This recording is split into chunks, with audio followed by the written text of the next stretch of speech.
Hub میں نجی company کے جبری برطرف کیے گئے مزدوروں نے کمپنی گیٹ کے سامنے احتجاجی کیمپ قائم کر رکھا ہے، جہاں وہ مسلسل اپنے حقوق کے لیے آواز اٹھا رہے ہیں۔ مزدوروں کا کہنا ہے کہ کمپنی انتظامیہ نے لیبر قوانین کی خلاف ورزی کرتے ہوئے متعدد ملازمین کو بغیر کسی نوٹس اور جواز کے جبری طور پر برطرف کر دیا۔ مظاہرین نے بتایا کہ برسوں کی خدمت کے باوجود انہیں اچانک نوکری سے نکال دینا ناانصافی ہے، جس سے ان کے گھروں کے چولہے متاثر ہو رہے ہیں۔ مزدوروں کا کہنا تھا کہ لیبر قوانین واضح طور پر ملازمین کے حقوق کا تحفظ کرتے ہیں، مگر کمپنی انتظامیہ نے ان قوانین کو یکسر نظر انداز کیا ہے۔ کمپنی نے 32 بندوں کو فارغ کر دیا گیا ہے، پرمٹ بندے تھے، ہماری کوئی غلطی بھی نہیں تھی، بلا وجہ بلا نوٹس دیے ہمیں فارغ کر دیا گیا ہے۔ ہم اپیل کرتے ہیں جام کمال صاحب سے ہماری نوکری بحال کر دیا جائے۔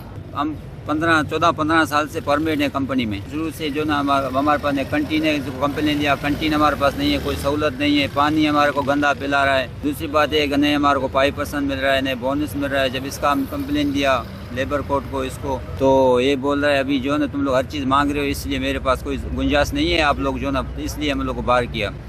3 دن سے 15 بندے ہم لوگ یہاں پر بیٹھے ہوئے ہیں، اور یہاں پر صبح شام ہم بیٹھ رہے ذلیل ہو رہے ہیں، کوئی ہم کو کوئی رسپانس نہیں دے رہا ہے، نہ کوئی ہمیں ایم پی آ رہا ہے ہماری طرف، نہ علی زہری کا کوئی بندہ آیا ہے، نہ جام کمال کی طرف سے کوئی اس کے مقامی بندے ہیں، ہم نہ کوئی رسپانس دیا گیا ہے۔ ان کا مزید کہنا تھا کہ جب تک کمپنی انہیں دوبارہ ملازمت پر بحال نہیں کرتی، احتجاجی کیمپ بدستور جاری رہے گا۔ انہوں نے حکومت بلوچستان، محکمہ لیبر اور صوبائی وزیر محنت سے اپیل کی ہے کہ معاملے کا فوری نوٹس لیا جائے، حقائق کی چھان بین کی جائے اور برطرف کارکنوں کو انصاف دلایا جائے، تاکہ محنت کش طبقے کے حقوق کا تحفظ یقینی بنایا جا سکے۔